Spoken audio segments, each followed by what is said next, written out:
नमस्कार, मंडी.com में आपका स्वागत है। मैं हूं भुवन भास्कर।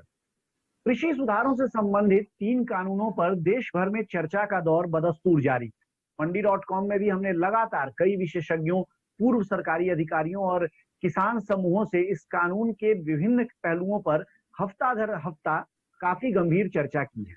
लेकिन अब भी हमारे पास देश भर से किसानों के कॉल और मैसेज आ रहे हैं और ये कहा जा रहा है कि हमें इस बारे में और भी जानकारियां चाहिए। इसलिए हमने फैसला किया है कि हम कृषि क्षेत्र से जुड़े और विशेषज्ञों और जानकारों को कार्यक्रम में बुलाएंगे और आपके जो तमाम सवाल हैं या जो संशय हैं उन पर उनसे और ज्यादा गहराई से जानकारी लेने की कोशिश करेंगे। इसी सिलसिले में आज जिन 2 खास मेहमानों को हमने अपने साथ जोड़ा है उनसे आपका हम परिचय करा देते हैं।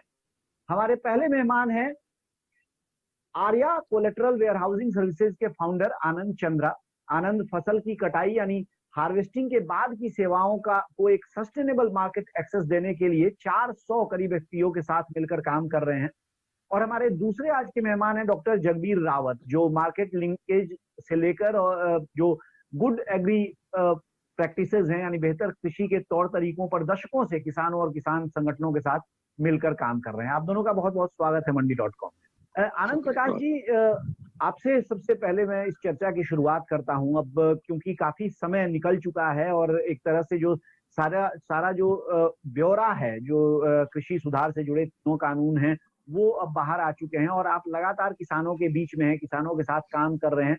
तो आपसे मैं समझना चाहूंगा कि किसानों में किस तरह से इसकी समझ बन रही है और आप जब किसानों से इंटरेक्ट करते हैं तो किस तरह के सवाल या समस्याएं आपके सामने इन कानूनों को लेकर रखी जा रही हैं?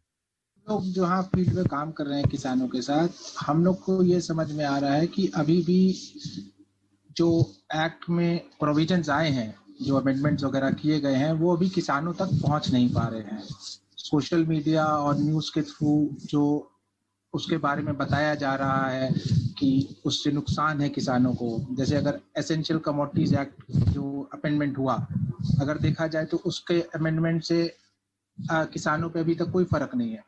उल्टा इस अमेंडमेंट के तहत सरकार ने जो पहले एक अनसर्टेनिटी थी कि प्राइस बढ़ेगा तो एक लिमिट लगा देंगे, उसको क्वांटिफाई करने की कोशिश की है कि भाई अगर हॉर्टिकल्चर प्रोड्यूस है तो उसका दाम अगर पिछले 5 साल के एवरेज या पिछले 12 महीने के एवरेज से 100% बढ़ गया तो उस पर स्टॉक लिमिट लगा देंगे।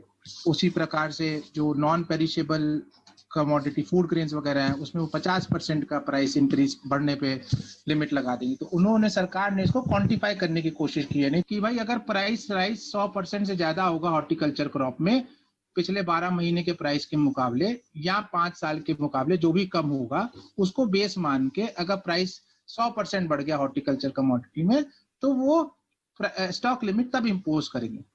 और सेम चीज 50% का फिगर डाला है अगर वो नॉन पेरिशेबल कमोडिटी हो।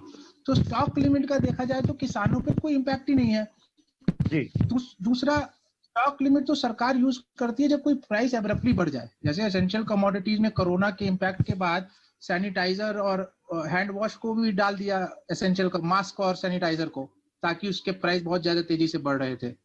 तो देखा जाए तो किसानों पे एसेंशियल कमोडिटीज एक्ट कोई वही नहीं है। फिर अगर हम दूसरे वाले एक्ट पे आ जाएं जो कि फार्मर प्रोड्यूस ट्रेड वाला है, ट्रेड एंड प्रमोशन के लिए, उसमें देखा जाए तो सरकार ने एपीएमसी भंग नहीं की।